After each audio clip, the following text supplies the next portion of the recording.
the edge of a quiet town, there was an empty field no one dared to visit after sunset. People whispered only one thing about it. At night, the Jing hold their feast there. At first, most residents laughed it off, but strange things began to happen. Objects disappeared from homes. Animals refused to go near the field.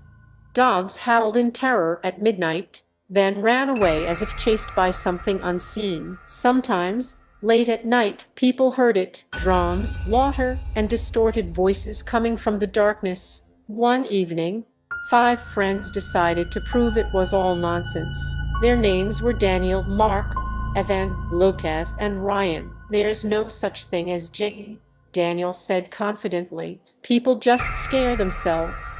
They brought flashlights, phones, and a camera, then walked toward the field as the sun sank below the horizon. As soon as they stepped onto the land, the air grew unnaturally cold.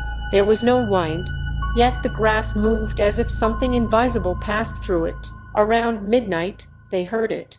At first faint, then unmistakable. "Drums. Did you hear that?" Ryan whispered. "Probably someone messing around," Mark replied, though his voice trembled. Suddenly, pale flames ignited across the field. They gave off no heat, no smoke, only a sickly glow. Around the flames, shadows began to form. They looked human, but they had no faces. The drums grew louder. Laughter echoed, broken, unnatural laughter that scraped against the ears. Evan stepped back. "This ain't normal." The shadowy beings formed a circle and began to dance. Their movements were wrong, feet never touching the ground, limbs bending in impossible ways. From where their eyes should have been, dark blood-like liquid slowly dripped. One of the figures stopped dancing. It turned toward the 5 friends, and it spoke. "Guests." The voice sounded like many voices layered together. The boys tried to run, but their legs refused to move. Their phones shut off. The field plunged into deeper darkness. "You are late to the feast," the voice said, "but you will still watch." The drums quickened. The dance turned violent. The Jinn clawed and tore at one another, yet no flesh fell, only black smoke rose into the air. Daniel screamed.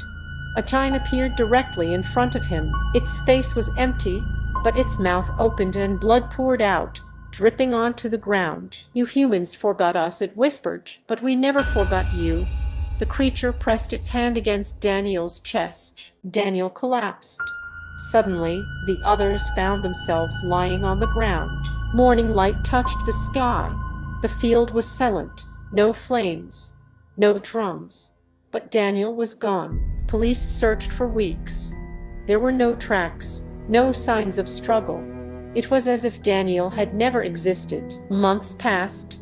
One night, Mark woke up sweating. A familiar sound echoed in his ears. "Drums." A whisper followed. "The feast is not over." The next morning, Mark vanished. Then Ethan, then Lucas. Ryan was the last one left. He lived alone after that. Every night, he heard drums outside his house. When he looked toward the field, he saw faint glowing flames dancing in the distance. One night, Ryan wrote a note.